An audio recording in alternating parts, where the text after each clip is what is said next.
Hello दोस्तों, स्वागत है आपका आज के सेशन में। आज हम बात करने वाले हैं कंप्लीट फेज 1 की। जो कंप्लीट फेज 1 हमारा हो चुका है 21, 22, 23 और 24 फरवरी को ऑलरेडी डन हो चुका है। फेज 2 जो है कल से स्टार्ट हो रहा है। तो कल से स्टार्ट होने वाला है, तो उसमें हमें पता होना चाहिए कि फेज 1 में क्या क्या पूछा गया है। तो उसी के लिए आज का सेशन है कि आज ईच यूनिट को हम डिकोड करने वाले हैं कि क्या क्या किस यूनिट में पूछा गया है। पूरे 4 दिन मिला के हर शिफ्ट में आपके जितने भी टॉपिक्स आए हैं सबको मैंने यहाँ पे एक साथ लिख दिया है। अब आप क्या कर सकते हैं, इस वीडियो को देख के आप देख सकते हैं कि किस किस टॉपिक से आपके क्या क्या क्वेश्चन बने हैं। ठीक है ना। आप इसको देखेंगे, 10 मिनट आपके लूंगा, 10 या 12 मिनट, और उसमें आपके सारे क्वेश्चन बताऊंगा, सारे टॉपिक जितने आपके पूछे आने वाले हैं। अगर आपने अभी तक सब्सक्राइब नहीं किया है तो आप सब्सक्राइब कीजिए, लाइक कीजिए और शेयर कीजिए इस सेशन को। तो आज ये बात करते हैं आप क्या करने वाले हैं। तो देखो, ये हमारा टीचिंग एप्टीट्यूड पहली यूनिट। इससे अगर बात करें तो देखो मॉडरेट लेवल के क्वेश्चन बने हैं पूरे फेज 1 में। क्वेश्चन थोड़े थोड़े लॉन्ग थे और स्टेटमेंट में भी पूछे गए हैं। यहाँ पे स्टेटमेंट वाले क्वेश्चन भी यहाँ पे आपके आए हैं। ठीक है। अगर बात करें कैरेक्टरिस्टिक्स ऑफ टीचिंग, ठीक है, असर्शन रीजन से आपके टाइप के क्वेश्चन बने हैं, लेवल ऑफ टीचिंग से आपके क्वेश्चन बने हैं। ठीक है। फिर आगे बात करें मॉडल्स ऑफ टीचिंग से बात करें और टाइप ऑफ टीचिंग, ये सब क्या है हमारे टीचिंग से रिलेटेड हमारे सारे टाइप बने हैं। ठीक है ना। यहाँ पे हमारे कितने हैं टीचिंग के जो जो क्वेश्चन बन सकते थे यहाँ पे बने। फिर इसके बाद अगर बात करें हमारा क्या है ट्रेडिशनल और मॉडर्न टीएसएस मतलब टीचिंग सपोर्ट सिस्टम से आपके क्वेश्चन बने। फिर अगर बात करें इवैल्यूएशन सिस्टम, बहुत इंपॉर्टेंट रहता है, सभी इसमें टाइप्स पूछे गए। फिर अगर बात करें क्या है कैरेक्टरिस्टिक्स ऑफ लर्नर, यहाँ पे लर्नर स्टार्ट हो गए। एडोलेसेंस के बारे में पूछा गया है, एडल्ट के लर्नर्स के बारे में पूछा गया है। ठीक है। और यहाँ पे कैरेक्टरिस्टिक्स हो गए। फिर आगे लर्निंग थ्योरीज आपकी यहाँ पे पूछी गई है, कंडीशनल थ्योरी किसने दी है, इस टाइप से आपके क्वेश्चन बने।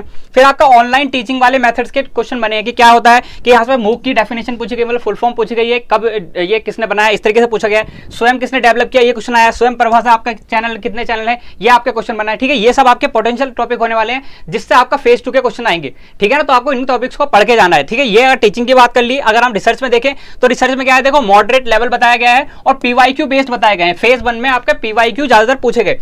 अगर बात करें टॉपिक्स की तो देखो रिसर्च मेथोडोलॉजी से आपका टॉपिक आपका बन रहा है। ठीक है। क्वेश्चन से बने हैं काफी शिफ्ट में, इससे क्वेश्चन पूछे गए। रिसर्च एथिक्स, इससे बहुत कम बच्चे पढ़ते हैं, बट क्या है इससे भी आपके टॉप क्वेश्चन बने हैं, इसको भी आपको छोड़ के नहीं जाना है। ये सारे टॉपिक्स तो आपके मस्ट है कि जो आपको फेज 2 में पढ़ के ही जाने। फेज 1 में ये ऑलरेडी आ चुके हैं, इनसे तो क्वेश्चन आएंगे। अब क्या होगा, टॉपिक्स एड ऑन होंगे। अभी तक कोई नया टॉपिक इंट्रोड्यूस नहीं कराया है नेट ने, तो क्या हुआ कि यहाँ से अभी तक काफी स्कोप है कि हमारे नए टॉपिक्स यहाँ पे बन सकते हैं। तो इन टॉपिक्स को आपको अच्छे से देखना पड़ेगा। फिर अगर बात करें टाइप ऑफ रिसर्च में आपका एक्सपेक्टो पूछा गया था। ठीक है। और मतलब और भी पूछा गया, क्वालिटेटिव क्वांटिटेटिव यहाँ पे देख सकते हैं आप, यहाँ पे पूछा गया है। और इंपीरियल रिसर्च भी आपका पूछा गया है। तो क्या है टाइप ऑफ रिसर्च से भी आपके क्वेश्चन बन रहे हैं और अभी अभी काफी सारे बचे हुए हैं। जैसा आप जानते हैं कि यहाँ पे एक्शन और अप्लाइड रिसर्च आते हैं, जिसमें आपका क्या पूछा जाता है, बहुत सारे डिफरेंस पूछे जाते हैं। तो ये भी आपके लिए होने वाला है, इंपॉर्टेंट होने वाला है। तो अगर बात करें हम आगे वाले टॉपिक्स पे तो क्या है, देखो हमारे पास सैम्पलिंग सबसे ज्यादा इंपॉर्टेंट यहाँ पे जो रहा है सैम्पलिंग। इससे हर शिफ्ट में आपके 2 से 3 क्वेश्चन भी देखने को मिल गए हैं। 2 से 3 क्वेश्चन भी आपके सैम्पलिंग के आ गए हैं। ठीक है। हाइपोथेसिस से यहाँ पे क्या बना है, डेफिनेशन एरर्स से क्वेश्चन बन गया है, हाइपोथेसिस टेस्टिंग से क्वेश्चन बन गया है। ठीक है। फिर फिलोसोफर से बना है, इनके थिंकिंग प्रोसेस से बना है। फिर अगर बात करें प्लेगरिज्म से आपका क्वेश्चन आ चुका है। Advantage and disadvantage of web research यहाँ पे पूछा जा चुका है। फिर अगर बात करें पैरामेट्रिक टेस्ट से आपका क्वेश्चन बन चुका है। नॉन पैरामेट्रिक अभी नहीं पूछा गया है, पर दोनों में डिफरेंस आपको पता होना चाहिए, यहाँ पे बहुत बार पूछा जाता है।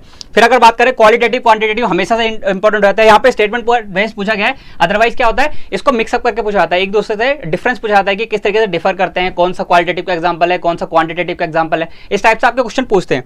फिर अगर बात करें पहले की हम बात कर चुके हैं, रेफरेंसिंग से आपका क्वेश्चन बन चुका है। यहाँ पे एमएलए और ये यहाँ पर जो आपके रेफरेंसिंग स्टाइल्स होते हैं, इनसे आपके क्वेश्चन बनने चालू हो गए हैं और फेज 2 में काफी क्वेश्चन पूछे जाने की इससे उम्मीद है। ठीक है ना। तो ये एक इंपॉर्टेंट टॉपिक है आपका। फिर अगर बात करें टाइप ऑफ वेरिएबल्स पूछा गया था, मैचिंग में आपका क्वेश्चन आया था। अभी तक फेज 1 में मैचिंग का क्वेश्चन आया, डेफिनेशन का क्वेश्चन नहीं आया है, फेज 2 में आपका आ सकता है, इसलिए इंपॉर्टेंट हो गया। बिब्लियोग्राफी से आपका क्वेश्चन पूछा है। रिसर्च पेपर राइटिंग, ये काफी इंपॉर्टेंट टॉपिक है, इससे आपका पूछा गया। टाइप ऑफ यहाँ पे कॉन्फ्रेंसेस भी आपका एक इंपॉर्टेंट रहता है कि जो पॉइंट अभी तक नहीं पूछा गया, कॉन्फ्रेंसेस जो भी आप मीटिंग कह सकते हैं इसको, मीटिंग टाइप ऑफ मीटिंग में आपका जो आते हैं सिंपोजियम कॉन्फ्रेंस, ये सब क्या होता है, ये सब भी आपके पूछे जाएंगे। फिर अगर बात करें हम क्या है मैथ्स में क्या है, देखो मैथ्स में भी इजी टू मॉडरेट लेवल रहा है, स्टेटमेंट बेस्ड क्वेश्चन बने हैं। एज इंपॉर्टेंट टॉपिक है, पढ़ चुके हैं हम ऑलरेडी। मैथ्स की पूरी प्लेलिस्ट आपके लिए बनी हुई है, आप चेक कर सकते हैं चैनल पे, आप उसको देख सकते हैं। एक बार में आपका पूरे मैराथन के आपके पूरी मैथ्स कवर हो जाएगी, उससे बाहर क्वेश्चन अभी तक नहीं गया। ठीक है। नंबर सीरीज सब्ट्रैक्शन बेस्ड पूछी गई है, एडिशन बेस्ड पूछी गई है और एपी सीरीज आई है, बहुत ही सिंपल सीरीज आई है अभी तक। फिर अगर बात करें कोडिंग डिकोडिंग से आपके साथ 2 शिफ्ट में क्वेश्चन देखने को मिले। फिर अगर बात करें रेशियो और प्रोपोर्शन, ये आपका एक इंपॉर्टेंट टॉपिक है, क्योंकि ये ना कि सिर्फ यहाँ पे मैथ्स प्लस डीआई, ये आपका डीआई में भी पूछा जा रहा है। तो ये आपका इंपॉर्टेंट हो जा रहा है यहाँ पे, क्योंकि आपका डीआई के क्वेश्चन भी यहाँ से बन रहे हैं। फिर अगर हम बात करें कि क्या सिंपल इंटरेस्ट और compound interest, CI versus SI, हमेशा एक इंपॉर्टेंट टॉपिक रहता है जिसको हम छोड़कर नहीं जा सकते, ये हमेशा हमें पढ़ के जाना है। फिर अगर बात करें डेसिबल वैल्यू सिंप्लीफिकेशन से आपके क्वेश्चन आया था, बहुत ही इजी क्वेश्चन था, आप आराम से उसको सॉल्व कर सकते हैं। रैंकिंग के क्वेश्चन आपके बन सकते हैं, रैंकिंग और अरेंजमेंट कह लीजिए कि अरेंजमेंट होते हैं, इस तरीके से आपके सिंपल क्वेश्चन यहाँ पे बने होते हैं, वो तो उनको भी आप कर सकते हैं। फिर आपका आता है इंपॉर्टेंट प्रॉफिट लॉस, अभी ही हाल ही में इसकी क्लास कराई है मैंने, क्या है ये भी आपका इंपॉर्टेंट टॉपिक है। किसके बाद आता है, सीआई के बाद आपका क्वेश्चन आया, ठीक है। इसमें आपका डिस्काउंट के क्वेश्चन भी आते हैं यहीं पे। Time and work, time and distance दोनों करा चुका हूं, मतलब सारे टॉपिक करा चुका हूं, बट ये क्या है इंपॉर्टेंट टॉपिक्स हैं, इनसे आपके क्वेश्चन बनने के चांसेस हाई हैं। ये भी आपका टाइम एंड डिस्टेंस आपका हाइट है, यहाँ पे आपका ट्रेन भी ऐड हो जाती है, ठीक है ना, ट्रेन वाले क्वेश्चन यहाँ पे ऐड हो जाते हैं। यहाँ पे अभी तक एक जो क्वेश्चन नहीं पूछा गया है वो क्या है, boat and distance, oh sorry boat and stream. Boat and stream आपका क्या है, ये आपका पोटेंशियल क्वेश्चन बन सकते हैं यहाँ से, फेज 2 में आपके क्वेश्चन यहाँ पे देखने को मिल सकते हैं। परसेंटेज से आपका डीआई भी आ रहा है, ये आपका इंपॉर्टेंट हो जाता है। फिर अगर रेशियो प्रोपोर्शन सेम यहाँ पे क्या है इंपॉर्टेंट हो जाता है, क्यों, क्योंकि यहाँ से आपका क्या बनेगा, ये ऑलरेडी डिस्कस कर चुके हैं कि ये आपका डीआई बना रहा है, ठीक है। अगर आगे बढ़े हम तो देखो आईसीटी सबसे ज्यादा जो थोड़ा सा डाइवर्स टाइप का इसमें पूछा गया है ना, वो आईसीटी में पूछा गया है। जैसे कि अगर बात करें कि यहाँ पे क्या है, लेवल इजी टू मॉडरेट रहा, बेसिक लेवल के क्वेश्चन आए, कोई नया क्वेश्चन नहीं आया। रैम रोम हर बार पूछा जाता है, फुल फॉर्म पूछा जाती है, डिफरेंस पूछा जाता है, वोलेटाइल कौन सी होती है कौन से नहीं होती है, random access memory, read only memory. अभी क्या है, मेमोरी पे काफी सारे क्वेश्चन बनने बाकी है, मेमोरी पे अभी ज्यादातर क्वेश्चन नहीं बने, मेमोरी पे आपके क्वेश्चन बन सकते हैं। फिर अगर बात करें टाइप ऑफ मालवेयर, अटैक्स पूछे गए, यहाँ पे अटैक्स पूछे गए, वायरस पूछा गया है, वॉर्म पूछा गया है, अगर देखें यहाँ पे वॉर्म कहीं लिखा था, ठीक है ना, वॉर्म पूछा गया है, चलो ये रहा वॉर्म आपका। फिर आगे बात करें रैम, एसएसडी, एसएसडी यहाँ पे बहुत ज्यादा पूछा गया है, एसएसडी आपका लगभग 3 शिफ्ट में पूछा गया है, 3 शिफ्ट में एसएसडी का क्वेश्चन बना है, तो ये काफी आपका इंपॉर्टेंट है, इससे फिर से आपका क्वेश्चन रिपीट हो सकता है। फिर अगर हम बात करें आगे, तो आगे क्या है हमारे पास, देखो एसएसडी रिपीट हो गया, मेमोरी मैनेजमेंट से क्वेश्चन पूछा है, कैश से क्वेश्चन आ चुका है, फुल फॉर्म आपकी बहुत ज्यादा पूछी जा रही है, फुल फॉर्म में आपका आईसीटी की फुल फॉर्म पूछी जा चुकी है आपसे, तो आईसीटी की भी इंपॉर्टेंट है, सिम की फुल फॉर्म पूछी गई है, तो ये सब क्या है, ये आपके लिए इंपॉर्टेंट है, आपको इनको पढ़ के जाना है, ठीक है। अगर बात करें मेमोरी यूनिट, कन्वर्जन बहुत ज्यादा इंपॉर्टेंट है, यहाँ पे पूछा गया है कन्वर्जन हमेशा क्या है, बाइनरी से डेसिमल या हेक्साडेसिमल या ऑक्टल, इस तरीके के आपके पूछे जा रहे हैं कन्वर्जन, ठीक हो गया। फिर अगर बात करें ये आपका पूछा गया था टेक्स्ट फाइल एक्सटेंशन को लेके, एक्सटेंशन के क्वेश्चन बन रहे हैं। फिर आपका नंबर सिस्टम, ठीक है, बेसिक पूछा गया है। फिर आपका सुपर फॉलो पूछा गया था कि कौन से सोशल मीडिया यानी कि करंट अफेयर कह लीजिए, टेक्नोलॉजी कह लीजिए, करंट टेक्स से आपका क्वेश्चन बन रहा है, एक आध क्वेश्चन आप एक्सपेक्ट कर सकते हैं कि आपका बने।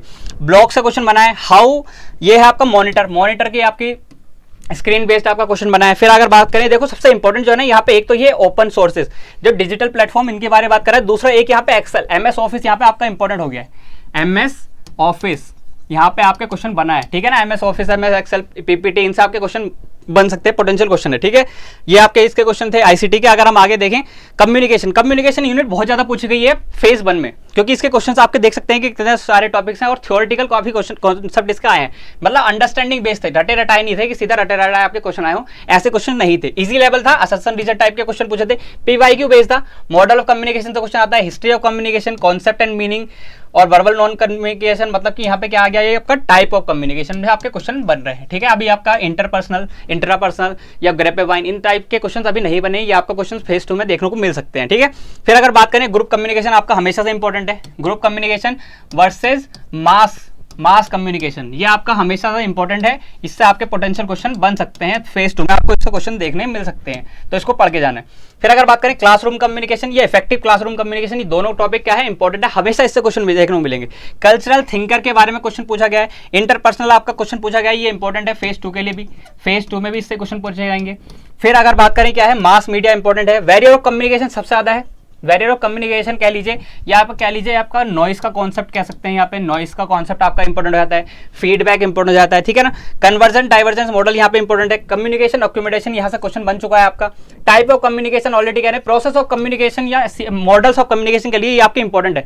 साथ में यहाँ पे इंपॉर्टेंट जो होता है वो होता है आपका 7 C's, ठीक है ना, 7 C's यहाँ पे आपके अभी तक डिस्कस नहीं करे गए हैं, फेज 2 के लिए सबसे इंपॉर्टेंट या पोटेंशियल टॉपिक कह लीजिए, मैं जो कह रहा हूँ वो है आपका 7 C's ऑफ कम्युनिकेशन, आपको पढ़ के जाने हैं, इनको आप छोड़ के नहीं जा सकते। अगर हम आगे बात करें किसकी, एनवायरमेंट की, तो देखो एनवायरमेंट से जो हमारे क्वेश्चन हमेशा एक्सपेक्ट करते हैं वही क्वेश्चन यहाँ पे पूछे गए, कोई नया क्वेश्चन यहाँ पे देखने को नहीं मिला है। ग्लोबल वार्मिंग से आपका क्वेश्चन पूछा जाता है, एमडीजी एसडीजी गोल से आपके क्वेश्चन पूछा जाते हैं, कितने होते हैं, किस काम होते हैं, कौन सा हमने कितना अचीव किया है, कब स्टार्ट हुए हैं, कब एंड हो रहे हैं, ठीक है ना, ये सब। प्रोटोकॉल में आपका क्योटो प्रोटोकॉल पूछा जा चुका है, मॉन्ट्रियल पूछा जा चुका है, वियना पूछा जा चुका है, तीनों के हमें पता होना चाहिए किस लिए काम होते हैं, कब आए थे, कितना चले, कितने ईयर्स तक इनकी वैलिडिटी थी, तो ये सब हमारे क्वेश्चन हमारे बनते हैं, ठीक है। पेरिस एग्रीमेंट से क्वेश्चन बन चुका है। पॉल्यूटेंट्स के टाइप, सोर्स एंड इफेक्ट, इन सबके में इंपॉर्टेंट रहते हैं कि कौन सी डिसीज किससे हो रही है, इस टाइप से क्वेश्चन आपके डायरेक्ट क्वेश्चन बनते हैं, ठीक है। फिर अगर बात करें renewable and non renewable source of energy, काफी इंपॉर्टेंट है, हर बार पूछा जाता है, इसमें क्या है, आपके एक तरफ आप देख सकते हैं कि रिन्यूएबल की पूरी लिस्ट होती है और एक तरफ नॉन रिन्यूएबल की आपकी पूरी लिस्ट बनेगी। और क्या होगा, पूछ जाएंगे कि कौन सा रिन्यूएबल है कौन सा नॉन रिन्यूएबल है, ये आपसे सीधा सीधा क्वेश्चन बनता है। फिर अगर बात करें एसिड रेन, सीधा पूछा चुका है। आईएससी इंटरनेशनल सोलर अलायंस यहाँ पे बन चुका है क्वेश्चन दो बार क्वेश्चन आ चुका है, 2 शिफ्ट में। इंपॉर्टेंट क्यों है, इसका क्या है, सेंटर कहाँ पर है, दिल्ली में, सॉरी इसका हेडक्वार्टर जो है वो है आपका गुरुग्राम में। गुरुग्राम कहाँ पर है, इंडिया में। तो इंडिया के लिए इंपॉर्टेंट रहता है कि इंडिया में एक हेडक्वार्टर है इंटरनेशनल सोलर अलायंस यहाँ पे, ठीक है। और इंटरनेशनल सोलर अलायंस आ गया, मतलब कि सोलर एनर्जी की बात कर चुके हैं। तो सोलर एनर्जी ऑलरेडी आ चुका है, किस फॉर्म में आता है, रिन्यूएबल फॉर्म में है, तो इसलिए ये इंपॉर्टेंट रहता है। पर फोटोकेमिकल स्मोक की आपका क्वेश्चन बन चुका है, ये आपके लिए इंपॉर्टेंट है, ठीक है ना। फिर अगर बात करें turbine is not needed in, ये आपको पूछा जा चुका है रिन्यूएबल टाइप का, कि किसमें नीडेड नहीं होगी, ठीक है ना। टरबाइन हर किसी में यूज होती है बट किसमें इंपॉर्टेंट नहीं है, ये आपसे क्वेश्चन बन चुका है। कन्वेंशनल ऑन बायोलॉजिकल डाइवर्सिटी, ये आपका क्वेश्चन बन चुका है। क्लाइमेट चेंज बहुत ज्यादा इंपॉर्टेंट है, यहाँ पे अर्थक्वेक हाल में आए थे तो इसलिए ज्यादा इंपॉर्टेंट हो गए, करंट अफेयर से रिलेट करके इसको क्वेश्चन बन रहे हैं। फिर अगर बात करें कंपैरिजन, कुछ पूछा था आपका चाइना और इंडिया का, शायद जो भी था इसमें क्लाइमेट चेंज को लेके। फिर अगर बात करें पॉल्यूशन आपका इंपॉर्टेंट रहता है, वाटर, थर्मल, नॉइस ऑलरेडी पूछा चुका है, एयर और सॉइल अभी तक बचा हुआ है, बट ये क्वेश्चन भी रिपीट होने के चांसेस बहुत ज्यादा है। आपको ये सारे टॉपिक्स देखने हैं क्योंकि आपका फेज टू में आपके जो भी 5 एग्जाम होने वाले हैं 3 दिन तक, और उसके बाद जो फेज 3 आएगा इसमें क्या है, ये सारे टॉपिक्स आपके इंपॉर्टेंट वाले हैं, क्योंकि ये क्लब होते रहेंगे आगे वाले एग्जाम के साथ। ये तो आएंगे नए टॉपिक्स इंट्रोड्यूस कराते रहेंगे एग्जाम में, ठीक है ना। तो ये आपका इंपॉर्टेंट रहेगा। देखो लैंडस्लाइड आपका हो गया और जियोथर्मल एनर्जी से आपके क्वेश्चन बन चुके हैं। आगे अगर बढ़े हम हायर एजुकेशन पे, हायर एजुकेशन में कोई नया क्वेश्चन यहाँ पे नहीं देखने को मिला है। जो टॉपिक्स हमारे आ रहे हैं ना ऑलरेडी, एनटीए ने फेज 1 में कुछ भी अल्टरेशन नहीं की है, जैसे क्वेश्चन थे एज इट इज उठा के रख दिए हैं, ठीक है ना। तो अगर बात करें किसकी, देखो यहाँ पे क्या है, पीवाईक्यू बेस्ड आपके बताए गए हैं, फुल फॉर्म से आपके क्वेश्चन बने हैं हायर इंस्टीट्यूट को लेके। एंशिएंट एजुकेशन से काफी क्वेश्चन बने हैं हायर इंस्टीट्यूट को लेकर, जैसे तक्षशिला हो गया, नालंदा हो गया, बालवी हो गया, विक्रमशिला हो गया, इन सबके क्या पीछे गए फीचर्स पूछे गए। जैसे कि आप यहाँ पे एक क्वेश्चन भी देख सकते हैं कि मिथिला के बारे में पूछा गया था कि मिथिला फेमस किस लिए थी, मिथिला की फेमस किस लिए थी। यहाँ पे ऑप्शन दे रखे थे, मेडिकल के लिए थी, तंत्र विद्या के लिए थी, इस टाइप से आपके ऑप्शन दे रखे थे, और यहाँ पे आपको बताना था कि मिथिला फेमस किस लिए थी, ठीक है। अगर बात करें एनईपी 2020, भाई ये सबसे ज्यादा इंपॉर्टेंट है। यहाँ पे एनईपी 2020 68 से क्वेश्चन आपके ऑलरेडी बन चुके हैं। यहाँ पे आपका 86 बच रहा है, जिससे अभी तक क्वेश्चन नहीं देखने को मिला है, और इन तीनों से क्वेश्चन आपको देखने को मिलेंगे फेज 2 में, ये इंपॉर्टेंट है, ठीक है। मूक के बारे में आपका ऑलरेडी पूछा चुका है, जीईआर पूछा जा चुका है, आपका ग्रॉस एनरोलमेंट रेशियो पूछा जा चुका है एनईपी से रिलेट करके, एंशिएंट एजुकेशन में पूछा जा चुका है, उपनिषद के बारे में पूछा जा चुका है क्वेश्चन, वैल्यू एजुकेशन से आपके क्वेश्चन बन चुके हैं, बहुत ज्यादा इंपॉर्टेंट रहता है वैल्यू एजुकेशन से, हर बार क्वेश्चन बन रहा है 2020 के बाद, ठीक है। अगर बात करें यूजीसी से आपका क्वेश्चन बन चुका है, कैप से, सीआईबी से बन चुका है, एनईटीएफ, एनएसक्यूएफ, इनसे क्वेश्चन आपको बन चुका है, ये इंपॉर्टेंट रहते हैं, इनकी फुल फॉर्म भी इंपॉर्टेंट है और इनके वर्किंग भी इंपॉर्टेंट है। डिजिटल इनिशिएटिव से हमेशा क्वेश्चन देखने को मिलेगा, M20 से क्वेश्चन बन चुका है आपका, यूजीसी रीजनल ऑफिस से आपका क्वेश्चन बन चुका है, यहाँ पे इंपॉर्टेंट है। एक और टॉपिक यहाँ पे जो इंपॉर्टेंट है, जो नहीं मेंशन है अभी तक, वो है आपका इग्नू से आपका क्वेश्चन अभी तक देखने को नहीं मिला है, ये आपका फेज 2 के लिए इंपॉर्टेंट है, इसको आपको पढ़ के जाना है, इससे हमेशा क्वेश्चन बनते हैं, हमेशा इससे आपको क्वेश्चन एक्सपेक्टेड रहेंगे, कभी भी आपका एग्जाम में आ सकता है। फिर अगर बात करें क्या है हमारे पास, ये हमारा कॉन्स्टिट्यूशन बेस्ड यहाँ पे क्वेश्चन बना है, एनईपी फिर से ये रिपीटेड है, ठीक है।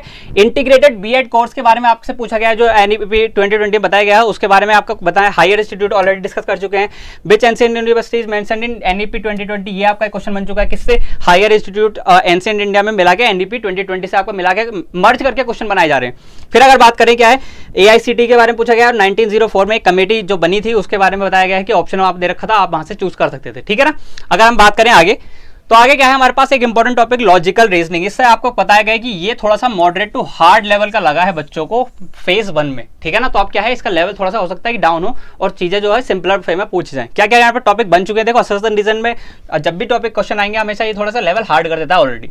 फिर अगर बात करें टाइप ऑफ आर्ग्यूमेंट से आपका क्वेश्चन बन चुका है, डिडक्टिव इंडक्टिव रीजनिंग हमेशा से आपकी इंपॉर्टेंट रहती है, क्यों, क्योंकि इससे क्वेश्चन हमेशा बनता है, रीजनिंग में रीजनिंग के ही क्वेश्चन बनेंगे, ठीक है ना। तो ये आपका सबसे इंपॉर्टेंट आपका क्वेश्चन बन जाता है। फिर अगर बात करें सिलोगिज्म आपका इंपॉर्टेंट है, सिलोगिज्म से आपका क्या बना है, मेजर माइनर टर्म्स को लेकर क्वेश्चन बन चुका है। वेन डायग्राम आपका इंपॉर्टेंट है, वेन डायग्राम इस तरीके से आपको दिए होते हैं, ठीक है ना, या कुछ इस तरीके की आपकी फॉर्मेशन बनी होंगी, या इनको पूछना होगा, या इनसे क्वेश्चन बनता है स्टेटमेंट में, ठीक है। फिर अगर बात करें फैलेसीज आपकी बहुत ज्यादा इंपॉर्टेंट है भाई, ये तो अभी पूछी जा चुकी है, रेड हेरिंग पूछी जा चुकी है, स्लीपरी स्लोप पूछा के, अभी आपकी पता नहीं कितने टाइप की 15 शायद 16 टाइप की आपकी बची हुई है, यहाँ पे फॉर्मल इनफॉर्मल फॉर्मेसी दोनों टाइप की पूछी जाती है, ठीक है ना। और यहाँ पे फिर क्या है, इंडियन लॉजिक आपका बहुत ज्यादा इंपॉर्टेंट, इंडियन लॉजिक इंपॉर्टेंट है, इसमें क्या है, प्रमाणा से क्वेश्चन बन चुके हैं, अनुमाना उपमाना ये क्वेश्चन बन चुके हैं, स्कूल ऑफ फिलोसफी से क्वेश्चन बन चुके हैं, फाउंडर्स इनके पूछे जा चुके हैं, न्याय सिलोगिज्म ये आपका इंपॉर्टेंट हो जाता है, यहाँ पे आपके क्वेश्चन बन सकते हैं, न्याय से ये स्कूल है, वैशिका और शब्दा इनसे आपके क्वेश्चन बन चुके हैं ऑलरेडी, ये सारे टॉपिक्स आपके ऑलरेडी कवर हो चुके हैं फेज 1 में, ठीक है। स्क्वायर ऑफ अपोजिशन हमेशा से इंपॉर्टेंट है, यहाँ से डायरेक्ट क्वेश्चन भी बन सकते हैं, स्टेटमेंट बाय क्वेश्चन भी बन सकते हैं, कॉन्ट्रडिक्शन देख सकते हैं आप यहाँ पे, कॉन्ट्रडिक्टरी, कॉन्ट्रेरी, इनसे आपके क्वेश्चन बन जाते हैं। इंडक्टिव, डिडक्टिव आपका बन चुका है, और एक ही क्वेश्चन बना था संस्कृत को लेके कि कब इसको प्रोटेक्ट करना चालू किया था, किस ईयर में, ठीक हो गया। अगर हम आगे बढ़े तो देखो आगे क्या है, हमारे जो 2 5-5 के बैच आते हैं ना, ये 5 मार्क्स 5 क्वेश्चन का आता है और ये भी 5 क्वेश्चन का आता है। इसमें क्या लेवल रहा है, क्या रहा है, तो देखो जो डीआई है वो हमारी सिंपल रही है और मॉडरेट लेवल तक, डीआई हमारी सिंपल टू मॉडरेट लेवल रही है, बट क्या कैलकुलेशन यहाँ पे ज्यादा दी थी, कैलकुलेशन दी थी, प्लस क्या था यहाँ पे टेबल बेस्ड क्वेश्चन आपके ज्यादातर, मतलब मेजर जो हमारे बने हैं ना डीआई, वो हमारे टेबल बेस्ड बने टॉपिक, और जो जिस टाइप के वो बनते हैं या तो रेशियो बेस्ड होता है या फिर परसेंटेज बेस्ड, यहाँ पे 2 ही टाइप के हमें देखने को मिले हैं मेजरली। अगर बात करें क्या है, बीच में इनका एवरेज इंक्लूड कर दिया जाता है। फिर अगर बात करें हम क्या है, हमारे पास एक आता है आरसी, रीडिंग कॉम्प्रिहेंशन में क्या है, इजी टू मॉडरेट लेवल रहा है। क्वेश्चन थोड़े से लेंथी रहे हैं किसी किसी शिफ्ट में, बाकी इनडायरेक्ट क्वेश्चन आपके पूछे गए हैं, डायरेक्ट क्वेश्चन नहीं थे कि सीधा आपने रीड किया और उसका आंसर निकल गया हो। और क्या था, स्मॉल बट बिग पैसेज, मतलब किसी में स्मॉल पैसेज आया तो मतलब जरा डीआई पर डिपेंड करता है, डीआई अगर आपका ज्यादा टाइम ले रहा है तो पैसेज क्या है छोटा रहा है, ईजी रहा है, इस तरीके से आपको एक दूसरे कंपेरिजन करते रहते हैं। तो ये सारे क्वेश्चन टॉपिक थे, मुझे लगता है कि मैंने बिना टाइम बर्बाद किए आपको शायद लगभग 10 यूनिट के सारे टॉपिक्स आपको बता दिए हैं कि किस तरीके से आपके यहाँ पे कोई भी टॉपिक यहाँ पे मुझे लगता है बचा है, जो भी फेज 1 में आया है मैंने सब आपको बताने की कोशिश करी है। अब आपके लिए इंपॉर्टेंट क्या होता है कि आपको इसको देखना है, इसके बाद आपको सारे टॉपिक्स आपको यहाँ पे मिल जाएंगे। अब आप इनको रिवाइज कीजिए ताकि आपके फेज 2 में आने वाले टॉपिक्स आपको नए ना लगे, क्योंकि ये तो सब पढ़ के जाएंगे क्योंकि ये ऑलरेडी आ चुके हैं, ठीक है। तो मैंने कोशिश करी कि सारे टॉपिक्स को एक जगह ला सकें और ज्यादा बकवास ना करते हुए यहाँ पे आपको सारी चीजें बताने की कोशिश की है कि एक ही वीडियो में आपको पूरा एनालाइज मिल जाए कि पूरा फेज 1 में क्या क्या रहा है, किस तरीके के क्वेश्चन बने। तो आप इसको देखिए, शेयर कीजिए और इसके अकॉर्डिंग पढ़िए। बाकी लाइक करिए, शेयर कीजिए और सब्सक्राइब कीजिए, जैसे सब्सक्राइब नहीं किया है वो सब्सक्राइब कीजिए ताकि उसको और नोटिफिकेशन मिलते रहे। बाकी आने वाली शिफ्ट का भी हम एनालिसिस करते रहेंगे। सबको गुड विशेस, आप तैयारी करते रहिए एग्जाम के लिए। All the best, thank you.